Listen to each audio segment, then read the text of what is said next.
día de hoy vamos a explicar el tema de comunicación celular, precisamente la activación del linfocito T, teniendo como célula presentadora del antígeno a una célula dendrítica.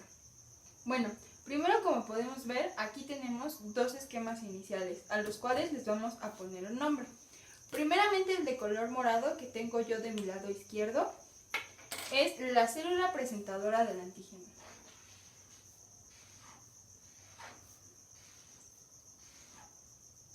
Que, como ya habíamos mencionado, es una célula dendrítica.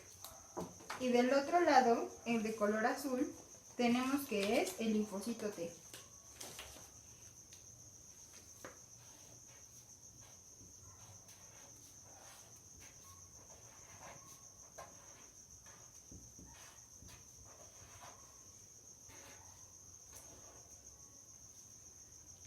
Antes de comenzar a explicar lo que es en sí ya la comunicación celular, tenemos que aclarar unas cosas, las cuales explicaremos en la parte de aquí abajo.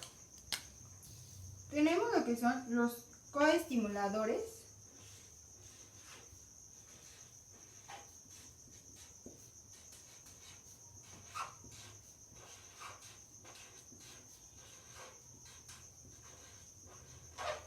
los cuales vamos a dividir en positivo y negativo.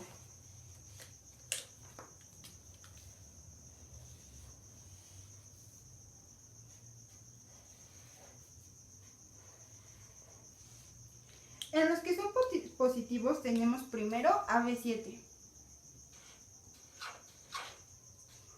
Aquí es importante mencionar que los coestimuladores que son positivos van a ser los que van a favorecer esta activación del linfocito T, y los que son negativos serán los que la van a inhibir.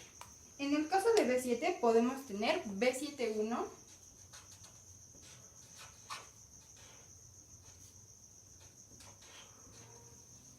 la cual es de tipo inducible.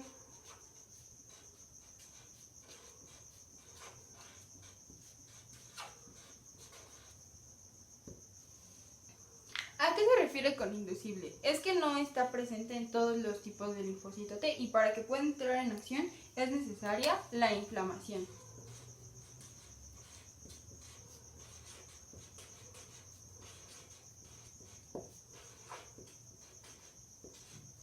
Después tenemos en este mismo apartado de los que son positivos, y en B7 tenemos a B7-2.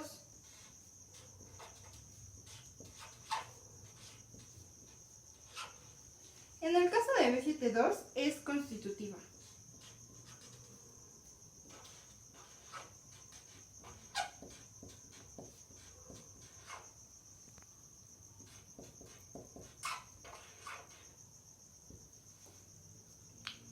Aquí es importante aclarar que en el caso de B7-1 estará presente en los linfocitos T vírgenes, y B7-2 en los linfocitos T reguladores.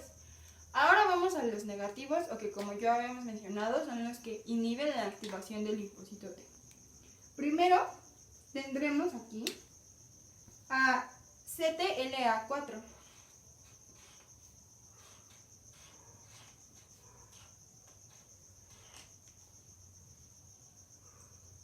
Este es un inhibidor.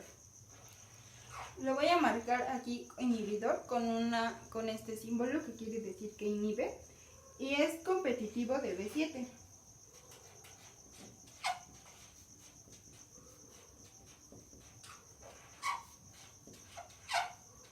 Que, como recordemos, B7 es un coestimulador positivo.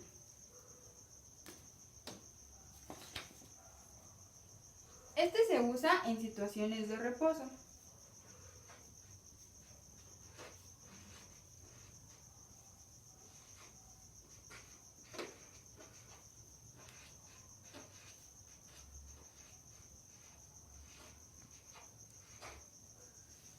El segundo coestimulador negativo es PD1.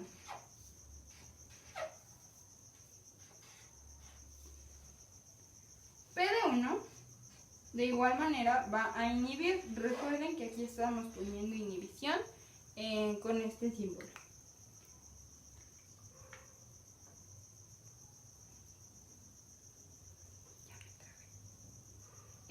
Bueno, como decíamos, va a inhibir a linfocito T CD8,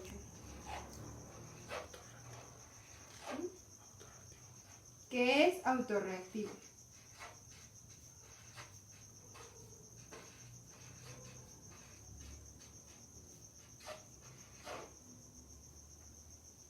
Bien, una vez ya explicamos esto, ya podemos pasar a lo que es la sinapsis inmunológica que se lleva a cabo entre la célula presentadora del antígeno y el linfocito T.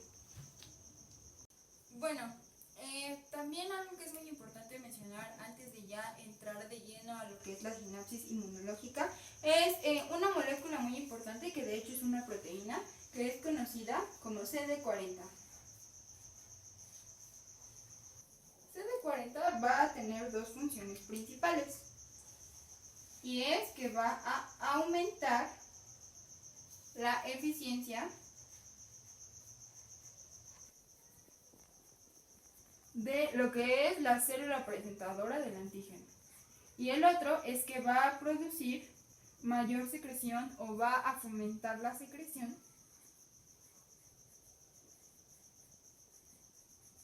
de interleucina 2 o IL-2. Bueno, ahora sí entremos de lleno a lo que es la sinapsis inmunológica entre la célula presentadora del antígeno, que como ya habíamos mencionado, en este caso es una célula dendrítica, y un linfocito T. Bueno, aquí es necesario primero que dejemos claro que tenemos lo que son las integrinas. ¿Ok? La primera la vamos a poner de este lado y es esta. La ponemos así. Bueno, esta integrina tiene el nombre de LAF3. Y en el lado del linfocito T tendremos otra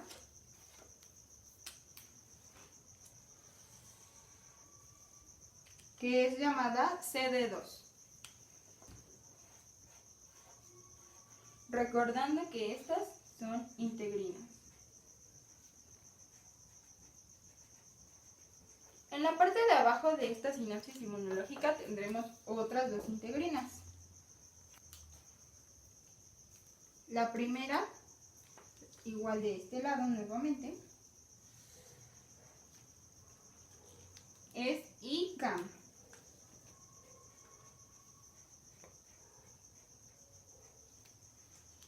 Y la que tenemos del lado del linfocito T,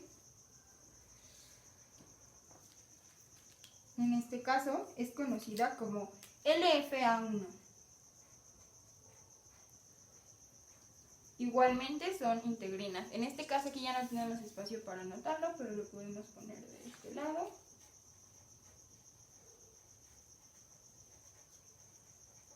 Que son integrinas. Eso es importante aclararlo. Bueno, estas integrinas es muy importante decir que son de adhesión, porque las que vamos a presentar justamente después ya son las que son de comunicación. Estas son únicamente de adhesión. Bueno, comencemos con las primeras de adhesión. Nuevamente en la parte de arriba de la célula presentadora del antígeno tendremos la primera. Y esta es conocida como CD40.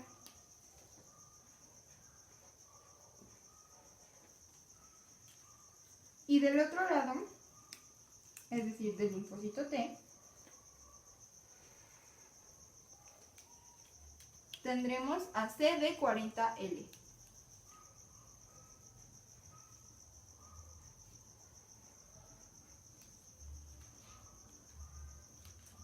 Ahora, nuevamente poniéndonos en la parte de abajo, tendremos las siguientes que también se refieren a la comunicación.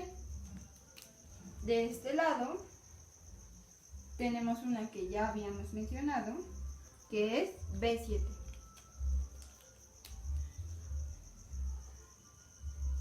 Y del lado del linfocito T tendremos otra que es conocida como, vamos a ponerla aquí, y es conocida como CD28.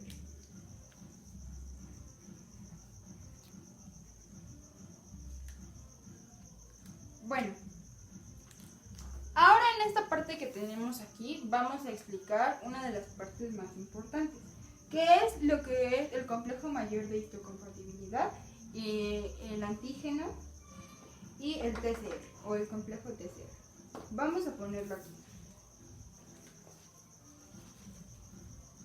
Bueno, aquí voy a hacer una formita, un poco así, algo así. Bueno, esta de aquí tendrá unión con otra de las que ya habíamos hablado, que eran de comunicación, que viene del linfocito T, y esta es llamada CD4.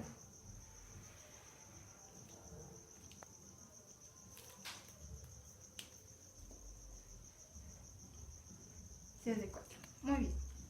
Bueno, es muy importante mencionar que nuestro complejo mayor de histocompatibilidad, o como es abreviado MH2,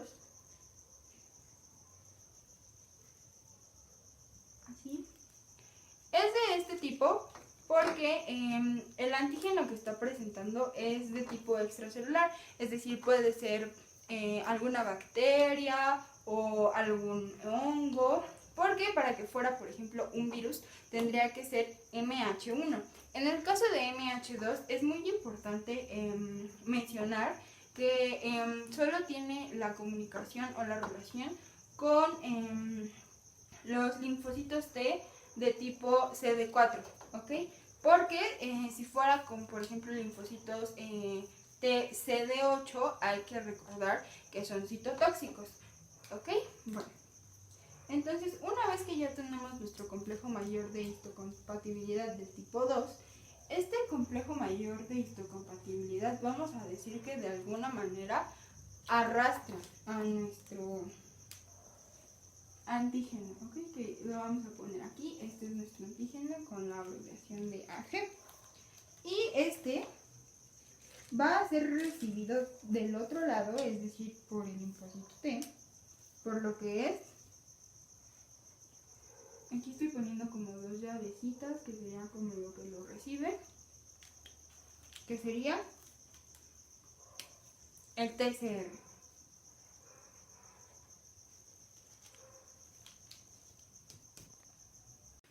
Bueno, aquí antes de continuar me gustaría hacer dos aclaraciones que hubo aquí al momento de escribir, hubo dos pequeños errores. Aquí no es MH2, bueno, ya como lo expliqué, lo explicamos de manera correcta, es el complejo mayor de histocompatibilidad, pero yo únicamente puse MH2 y es MHC2.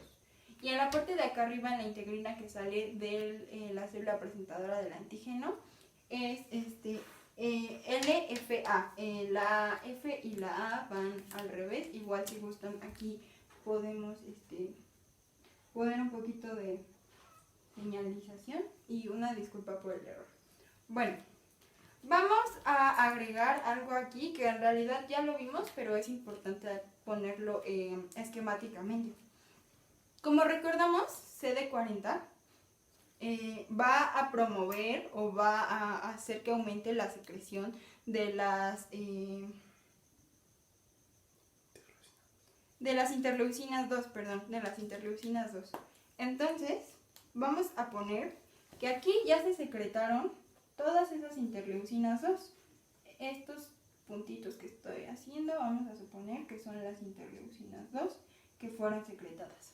Bueno, una vez ya tenemos que fueron secretadas estas interleucinas 2, lo que va a ocurrir es que literalmente van a viajar al linfocito T, se van a mover al linfocito T.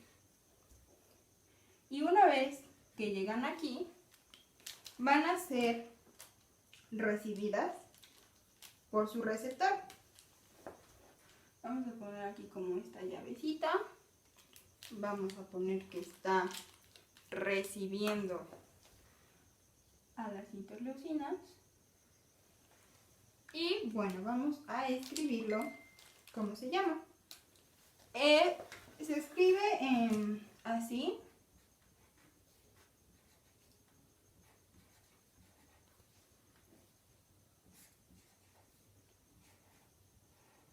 Que realmente se traduce que es el receptor de interleucinas 2, alfa, beta, gamma, C. Bueno, de este complejo, de este receptor, vamos a hablar más adelante, mucho más a detalle de él para que quede mucho más claro, pero igual aquí era importante mencionar esta parte de la secreción de las interleucinas 2. Bueno, como una de las últimas aclaraciones que vamos a hacer en este esquema antes de pasar al siguiente es que recordemos que las integrinas, como ya lo habíamos mencionado, son nada más para unir y estas ya son de comunicación celular. Entonces estos serían los receptores. Por ejemplo, en CD40 hablamos que CD40L, aquí que tenemos esta L, habla de ligando, ¿ok? Que se está ligando. Y en el caso, por ejemplo, del TCR, es el receptor del linfocito T, que básicamente lo que hace es recibir el antígeno. Es lo que va a hacer. Ok, pues todo lo que acabamos de ver en nuestro esquema anterior es lo que se conoce comúnmente o conocemos como sinapsis inmunológica. Entonces vamos a escribirlo aquí. Uno pensaría que la sinapsis solamente es neuronal, pero no, como pues ya vimos, también hay sinapsis de tipo inmunológica. Bien, la sinapsis inmunológica también puede ser conocida como SMAC. Así literal, SMAC. O como el complejo de activación supramolecular.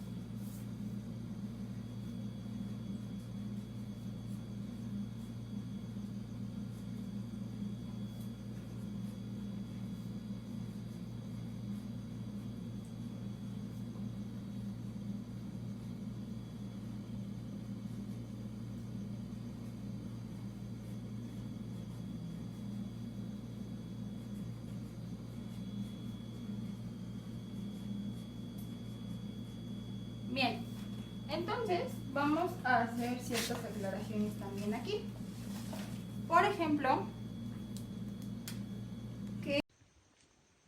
bueno, ya dijimos cómo es conocida la sinapsis inmunológica. Aquí la primera aclaración que dijimos íbamos a hacer es que esta se divide en dos. Se divide en central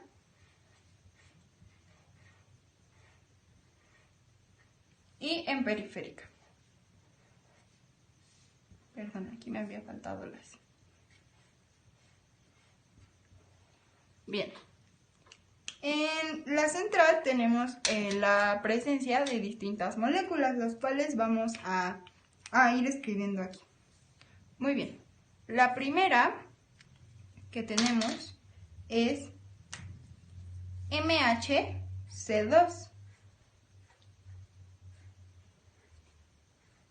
Bien, esta es la primera molécula de la sinapsis inmunológica central. También el receptor del linfocito T o TCR y su correceptor, que es el CD4. Vamos a hacer una aclaración aquí, que es algo que ya habíamos mencionado, pero bueno. Como el complejo mayor de histocompatibilidad es de tipo 2, como lo mencionamos en el esquema, su correceptor es CD4. En el caso de que fuera de tipo 1, sería CD8. Ya lo habíamos mencionado, pero siempre aclararlo es importante.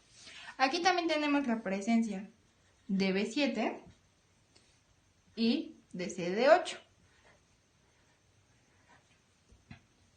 Tenemos también a CD40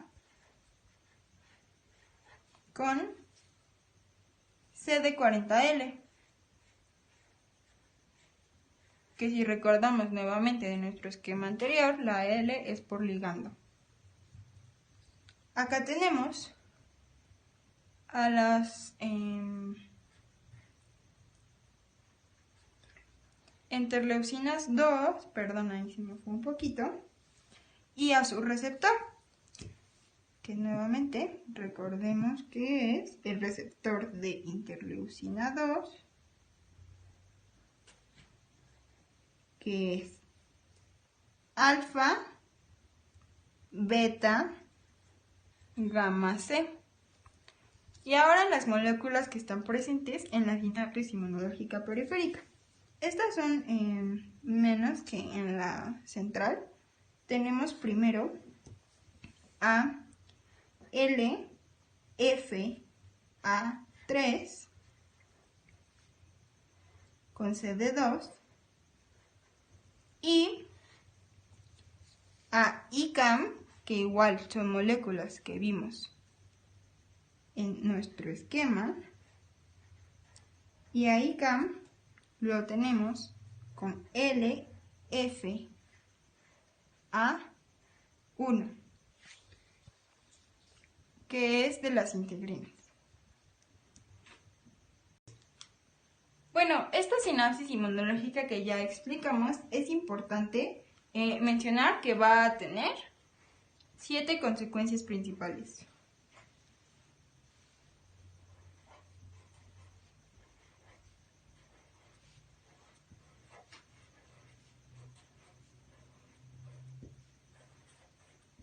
Las cuales vamos a mencionar y vamos a explicar. Bien, la primera es la proliferación.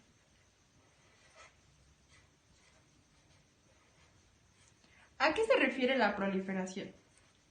Bueno, esto se refiere a que cuando el antígeno o la célula presentadora del antígeno, es decir, más bien la célula presentadora del antígeno, llega a los ganglios, va a identificar al linfocito T que ocupa el que va a actuar o el que actúa específicamente en contra de ese antígeno y le va a decir, te necesito a muchos de ti, entonces va a empezar a reproducir y a reproducir y a reproducir, a multiplicar, a multiplicar, a multiplicar, hasta tener los que se necesiten. Esa es la primera. La segunda es la diferenciación.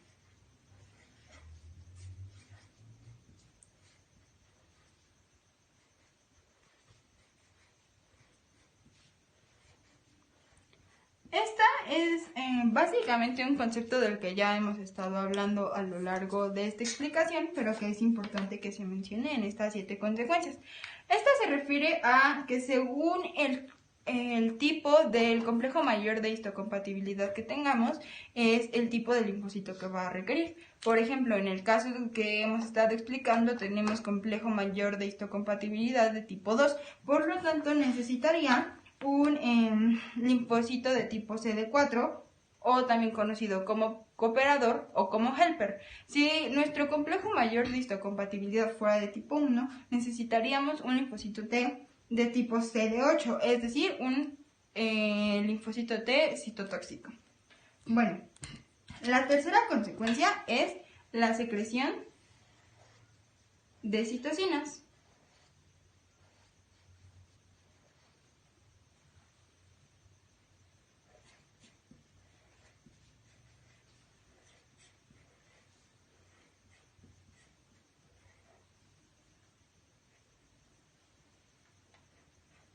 ¿A qué se refiere con esto? Bueno, esto es bastante sencillo, se refiere a que va a producir que se secreten las citocinas necesarias, como por ejemplo podrían ser las interleucinas 2, que ya hemos mencionado a lo largo, o alguna otra citocina que se requiera.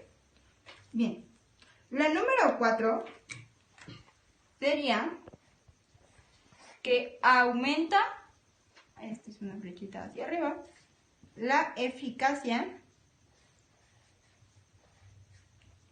de nuestra célula presentadora del antígeno. Bueno, básicamente lo que hace es eso. Va a hacer que funcione de mejor manera, que su eficacia sea más amplia. Después tenemos la número 5. En la número 5 hablamos de la supervivencia.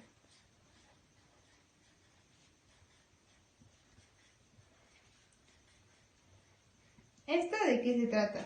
Bueno, de que una molécula llamada BCL2, aquí lo voy a poner entre paréntesis,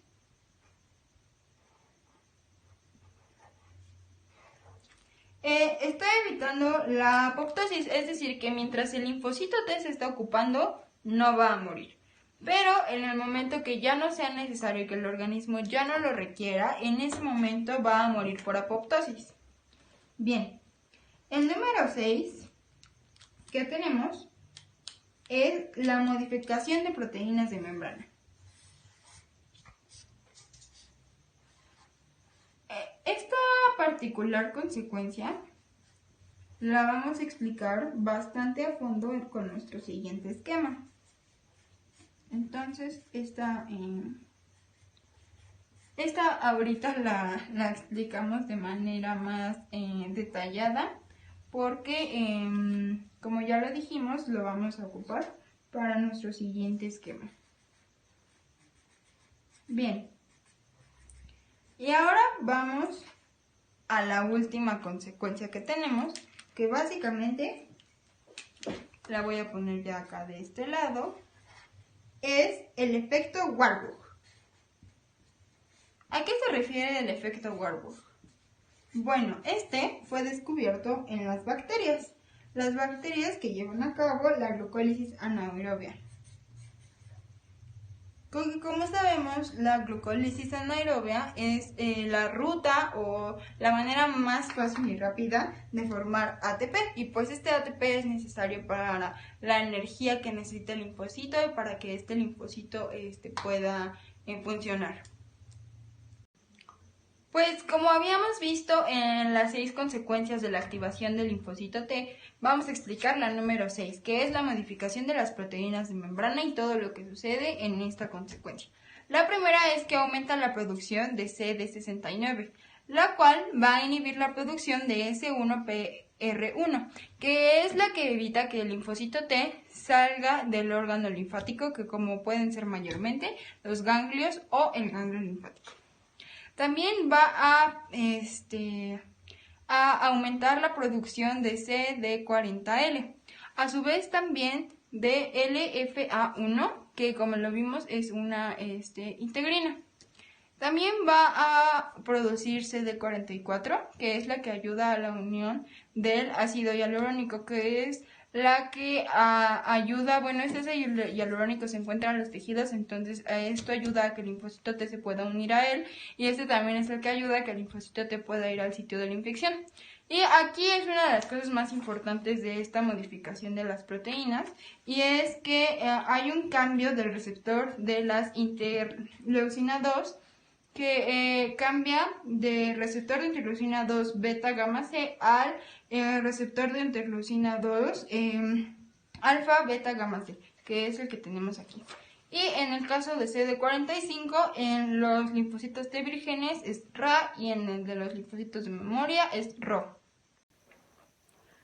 Ahora vamos a explicar esta parte de la señalización de comunicación celular. Nos encontramos en el complejo TCR, que ya lo vimos en el primer esquema. Aquí se presenta el antígeno, el cual es recibido por una cadena alfa y una cadena beta. Una vez el antígeno es recibido por estas cadenas, se manda la señalización. Esta señalización llega primero a CD3, el cual está unido a ITAM. ITAM, por sus siglas en inglés, significa Immunoreceptor Tyrosine Base of Activation to MINOF. Y estos fosfatos que tienen aquí significa que puede ser fosforilado, o que se va a fosforilar, más bien.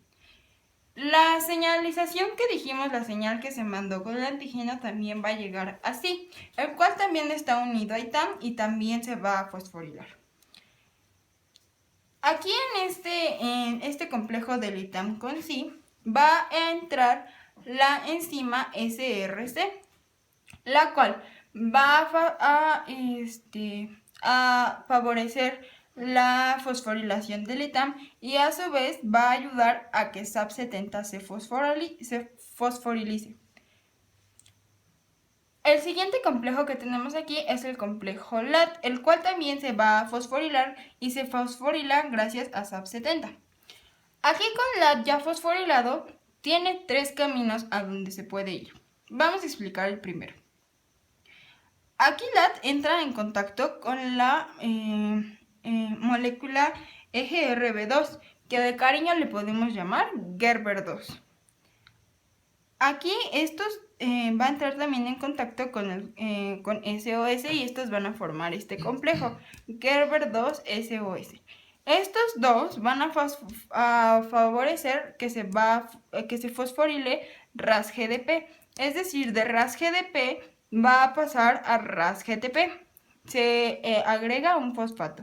Y este RAS-GTP va a desencadenar una cadena de reacciones, las cuales todas son fosforilaciones en las cuales entran en contacto la molécula RAF, la molécula MEKI, ERK y JNK. Aquí se forma AP1, que es nuestro primer factor de transcripción. Ahora vamos a la segunda y la tercera manera en la que el fosforilado puede seguir. Aquí tenemos a fosfolipasa C-gamma, que es esta molécula de aquí, la cual va a entrar en contacto con fosfatidilinositol bifosfato, que viene de la membrana. Una vez fosfatidilinosifato entró en contacto con fosfolipasa C-gamma, va a formar tanto inositol trifosfato como diacilglicerol. Primero vamos a ver qué pasa con inositol trifosfato. Este inositol trifosfato va a entrar al retículo endoplasmático liso. Y una vez que entra, se empieza a liberar calcio del mismo retículo endoplasmático liso. Y entonces tenemos este complejo de aquí que está anclado al canal CRAC, que lo tenemos aquí. Y este complejo que está anclado al canal CRAC le va a decir a la célula, oye, necesito más calcio. Entonces, de manera extracelular, van a mandar más calcio, el cual va a atravesar el canal CRAC y va a llegar aquí. Entonces, este calcio extracelular y este calcio que está saliendo del retículo endoplasmático liso se van a unir al complejo de calmodulina y calcineurina, los cuales van a ayudar a la fosforilación de NFAT. Y NFAT, una vez que está fosforilado, se convierte en nuestro segundo factor de transcripción. El tercer y último camino que puede tomar la fosforilada es cuando la fosfolipasa G, en acción con la fosfatideinositol bifosfato que tenemos aquí, forma diacilglicerol. Y entonces lo que tenemos aquí es que se forma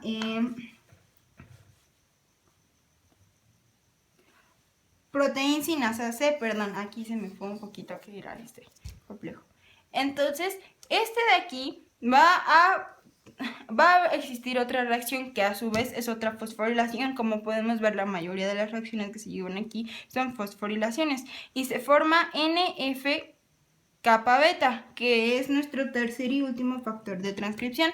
Nuestros tres factores de transcripción es como lo es AP1, NF-kappa beta y NFAT, van a entrar al núcleo del linfocito T. Y una vez que estén aquí, estos van a salir o van a formar el RNA mensajero de interleucina 2. Y este RNA mensajero de interleucina 2 lo que va a hacer es que va a formar prácticamente interleucina 2. Y entonces se va a llevar a cabo el dogma central de la biología molecular. Y esto es lo que causa que se formen las 7 consecuencias de las que ya hablamos anteriormente. Muchas gracias.